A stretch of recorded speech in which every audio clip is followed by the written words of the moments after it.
Hello coders, TSA की series के lecture number 5 के अंदर आपका स्वागत है।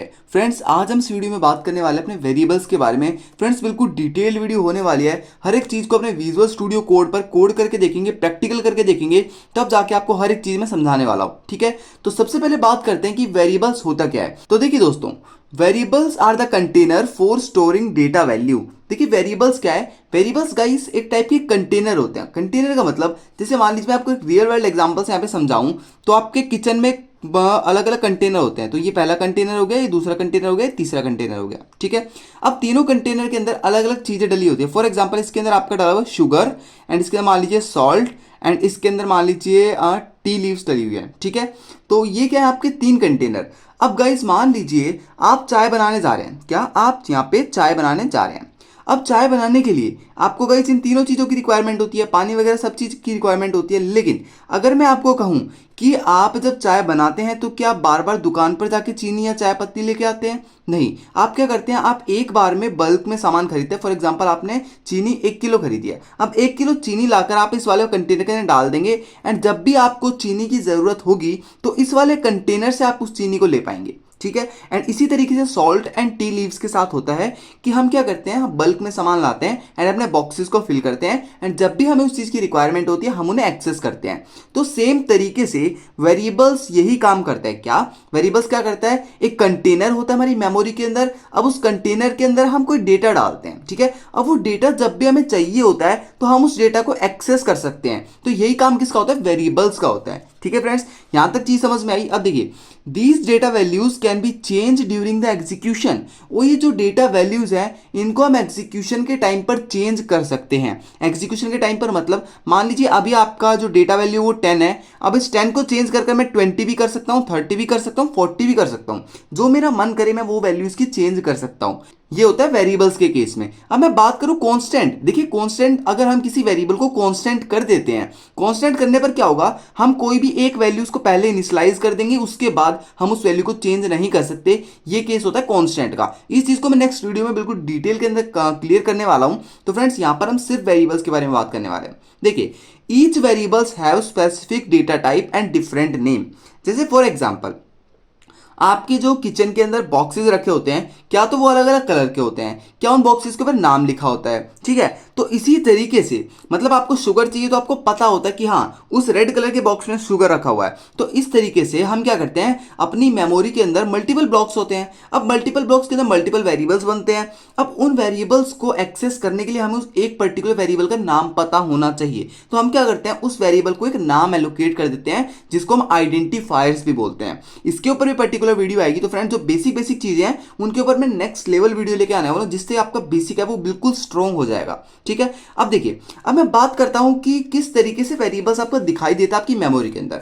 तो सबसे पहले ये ब्लैक कलर का जो बॉक्स आपको दिखाई दे रहा है वो क्या आपकी मेमोरी है। ठीक है, अब मैंने क्या किया है, मैंने यहां पर एक वेरिएबल डिक्लेयर किया है। ये गाइस एक मेथड है वेरिएबल डिक्लेयर करने का। इस चीज को मैं बिल्कुल डिटेल में एक्सप्लेन करूंगा। तो अभी के लिए आप ये सोचिए, मैंने एक वेरिएबल बनाया जिसका नाम है नंबर, एंड जिसका डेटा टाइप है इंट। इंट का मतलब इंटीजर। डेटा टाइप्स भी पढ़ाने बाकी है गाइस, डेटा टाइप्स को भी अच्छे से मैं पढ़ाने वाला हूं, तो टेंशन बिल्कुल मत लीजिए। यहां पर मैं हर चीज आपको बताऊंगा। जो भी मैं यहां पर पढ़ा रहा हूं एक एक चीज के बारे में बताऊंगा आपको। देखिए, इंट क्या है, इंट गाइस डेटा टाइप है। अभी डेटा टाइप क्या होता है, जो ये बता रहा है कि नंबर के अंदर किस टाइप का डेटा स्टोर है। अभी गाइस देखिए, मान लीजिए आपके पास ये शुगर का जो बॉक्स है, इसके अंदर आपको कुछ और डालना, मान लीजिए चीज डाल रहा हूं, तो चीज क्या होगी गाइस, जो आपकी मतलब एयर के कांटेक्ट में आके खराब हो सकती है। तो उस केस में आप क्या लेंगे, एयर टाइट कंटेनर लेंगे। तो ऐसे ही हमें अलग अलग टाइप के डेटा को स्टोर करने के लिए अलग अलग टाइप के कंटेनर को लेना पड़ता है। ठीक है, अब जैसे इंट मतलब इंटीजर डेटा को स्टोर करने के लिए मैंने इंट का यूज किया है। ये क्या डिनोट करता है कि किस टाइप का ये डेटा है। अब 10 मैंने स्टोर किया इस नंबर नाम के वेरिएबल के अंदर। अब हुआ क्या है, देखिए यहां पर क्या हुआ, आपके ब्लैक कलर की मेमोरी बॉक्स है। अब इस मेमोरी के अंदर आपको एक पर्टिकुलर बॉक्स मिल जाता है। जब भी आप वेरिएबल डिक्लेयर करते हैं तो आपकी मेमोरी के अंदर आपको एक बॉक्स एलोकेट हो जाता है। उस बॉक्स का नाम होता है नंबर। उस बॉक्स का क्या नाम है, नंबर। अब नंबर क्या है, नंबर के अंदर एक डेटा स्टोर है 10। ये नंबर क्या है 10। अब 10 इस बॉक्स के अंदर स्टोर है, ये बॉक्स क्या है कंटेनर। अभी मैंने बताया वेरिएबल क्या है, वेरिएबल एक टाइप का कंटेनर है जो क्या करता है डेटा को स्टोर करता है और उसका एक खुद का डेटा टाइप होता है। तो ये बॉक्स क्या कर सकता है, सिर्फ एक इंटीजर वैल्यू को स्टोर कर सकता है। क्यों? क्योंकि यहां पर मैंने इंट का यूज किया है और इंट क्या करता है, एक इंटीजर वैल्यू को एलोकेट कराता है। और इंटीजर वैल्यू क्यों हम ले रहे हैं, देखिए इंटीजर भी ले सकते हैं, फ्लोट भी ले सकते हैं, ये सभी चीजें ले सकते हैं, लेकिन इंटीजर का जो हमारा साइज है वो कितना होता है, 4 बाइट होता है, 4 बाइट। अभी 4 बाइट का जो भी डेटा है वो इसके अंदर आप स्टोर कर सकते हैं। ठीक है, यहां तक चीज समझ में आई। अब मान लीजिए क्या कि मैं आपको एक जनरल फॉर्म दिखाता हूं कि उस टाइप से क्या कर पाते हैं हम, हर एक टाइप का मतलब वेरिएबल स्टोर करा पाते हैं। देखिए, तो सबसे पहले क्या करना होगा, आपको डेटा टाइप लिखना होगा। क्या? Data type. वैसे गाइस आगे मैं इस वीडियो में यहाँ पर आपको ये सभी डेटा टाइप एक्सप्लेन करने वाला हूँ कि क्या क्या इनका काम होता है। तो गाइस डेटा टाइप्स आप यहाँ पर भी समझ सकते हैं। देखिए, उसके बाद आपको एक पर्टिकुलर नाम देना पड़ता है अपने वेरिएबल को, और नाम देने के क्या क्या रूल्स हैं वो भी मैं इस वीडियो में कवर करूंगा। उसके बाद आती है डेटा वैल्यूज। क्या कि क्या क्या डेटा आप स्टोर करना चाहते हैं वो कहां लिखेंगे आप, इस इक्वल टू के बाद। ये इक्वल टू क्या है गाइस, एक असाइनमेंट ऑपरेटर। असाइनमेंट ऑपरेटर क्या करता है, वैल्यू को असाइन कराता है। ऑपरेटर्स की वीडियो में अच्छे से समझाऊंगा हर एक चीज, टेंशन लेने की बिल्कुल जरूरत नहीं है। अभी देखिए, अभी क्या सम इंपॉर्टेंट वेरिएबल्स के बारे में आप हम समझते हैं गाइस, फिर विजुअल स्टूडियो कोड पर चलेंगे, इन सभी चीजों को समझेंगे, फिर रूल्स को हम समझेंगे। देखिए, सबसे पहले मान लीजिए आपको नंबर, कोई भी इंटीजर वैल्यू स्टोर करानी, तो क्या यूज करते हैं वहां पर, आप इंट का यूज करते हैं, आई एन टी लिखने के बाद क्या करते हैं आप, उसका वेरिएबल का नाम लिखते हैं, देन उसके अंदर वैल्यू को डाल देते हैं। उसके बाद अगर आपको पॉइंट में वैल्यू, डेसिमल्स में वैल्यू स्टोर करानी है तो वहां पर क्या यूज करेंगे, फ्लोट यूज करेंगे। फॉर एग्जांपल पाई की वैल्यू अगर मैं स्टोर करना चाहूं 3.14, तो मैं वहां पर यूज करूंगा फ्लोट। ठीक है, समझ में आया। अब बात करते हैं कैरेक्टर। अगर आपको A B C D A to Z कोई भी कैरेक्टर स्टोर कराना हो, कोई सिंबल स्टोर कराना हो, तो क्या यूज करेंगे वहां पे, कैर, CHAR। ठीक है, उसके बाद उसका नाम लिख देंगे, जो भी नाम है, नाम आप कुछ भी लिख सकते हैं, आपकी मर्जी के अनुसार आप नाम लिख सकते हैं, लेकिन कुछ रूल्स होते हैं, वो रूल्स हम डिस्कस करेंगे। उसके बाद आता है, अगर आपको मान लीजिए कोई वैल्यू देनी है ट्रू या फॉल्स में, हाँ या ना में, तो वो वैल्यू किस में स्टोर होगी, आपकी बूल के अंदर। वो क्या होती है, बूलियन वैल्यूज होती हैं। ठीक है फ्रेंड्स, यहां तक चीज समझ में आई। उसके बाद अगर आपको किसी की पूरा नाम या सेंटेंस स्टोर कराना है तो वहां पर क्या यूज करेंगे, आप स्ट्रिंग का यूज करेंगे। देखिए, कैर में क्या करते थे, सिर्फ एक कैरेक्टर स्टोर कराते थे, लेकिन स्ट्रिंग में क्या कर रहे हैं, पूरा नाम हम स्टोर करा रहे हैं। तो ये क्या है, मेजर डिफरेंस होता है कैर और स्ट्रिंग के अंदर। यहां तक चीज समझ में आई। अब चलिए अपने विजुअल स्टूडियो कोड पर यानी सभी चीजों को कोड करके देखते हैं एंड अच्छे से समझते हैं कि किस तरीके से काम कर रहे हैं।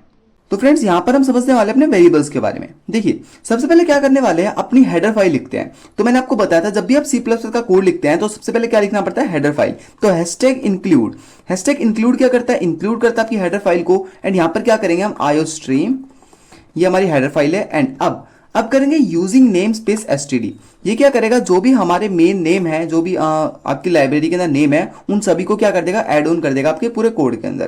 तो यूजिंग नेम स्पेस std, ये हमने क्या किया, अपना नेम स्पेस std यहां पर ऐड कर दिया।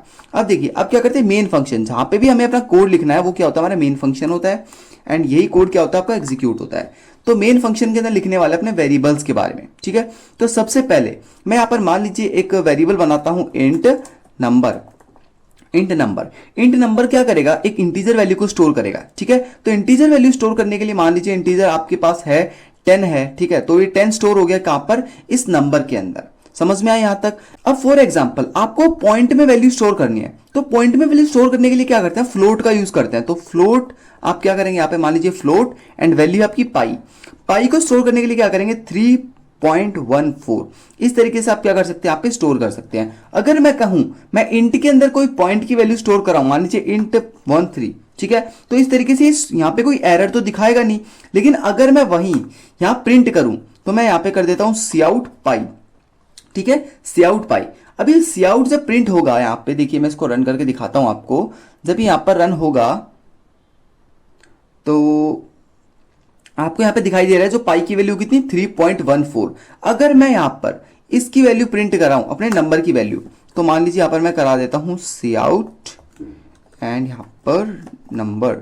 ठीक है, अब काउट जैसे नंबर यहां प्रिंट होगा तो यहां पे आप देखिए, तो काउट नंबर में मैंने वैल्यू क्या डाल रखी यहां पर 10.3, लेकिन यहां पर प्रिंट क्या हो रहा है 10। क्यों?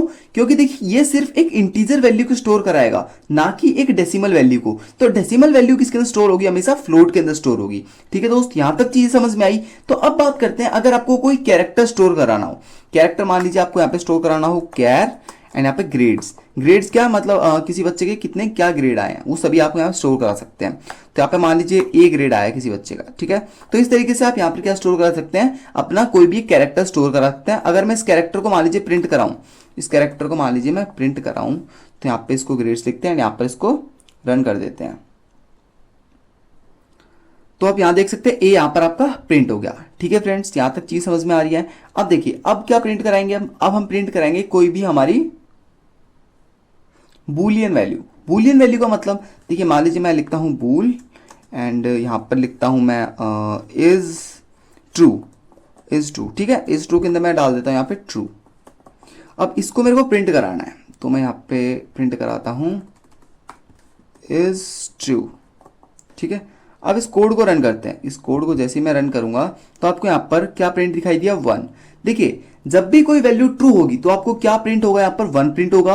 अगर यहाँ पे कोई भी वैल्यू फॉल्स होती है, फॉर एग्जाम्पल मैं यहाँ कर देता हूँ फॉल्स, क्या कर देता हूँ फॉल्स। अब इस फॉल्स को मान लीजिए मैं रन करता हूँ, तो फॉल्स जैसे रन करूंगा तो आपको क्या दिखेगा, यहाँ पे 0 दिखेगा, जैसे आप नीचे यहाँ पे देख पा रहे हैं, ठीक है। तो इस तरीके से जब भी आपका कोई वैल्यू फॉल्स होगी तो आपको 0 रिटर्न होगा, ट्रू होगी तो आपको 1 रिटर्न होगा। तो यहां तक चीज समझ में आई। तो फ्रेंड्स यहाँ पर हमने हर एक चीजों को बिल्कुल अच्छे से समझा है, किस तरीके से हमारे वेरिएबल्स डिक्लेयर होते हैं, किस तरीके से वेरिएबल काम करते हैं। फ्रेंड्स एक बेसिक सा छोटा सा टॉपिक था, लेकिन इसको अच्छे से समझना गाइस हमें बहुत जरूरी था, क्योंकि फ्रेंड्स ये आपके डीएसए के अंदर बहुत ही इंपॉर्टेंट रोल रखने वाला है। तो यहाँ तक चीज समझ में आई। अब इन रूल्स को अच्छे से पढ़ते हैं, तो चलिए अपनी नोटबुक पर। अब गाइस कुछ ऐसे रूल्स हैं जिनको हमें पढ़ना पड़ेगा, क्योंकि हम देखिए वेरिएबल का नाम तो लिख सकते हैं, लेकिन वेरिएबल का नाम देने के लिए हमें वो रूल्स पढ़ने पड़ेंगे। तो देखिए सबसे पहला रूल क्या है, variable names can contain letter, digit and underscore.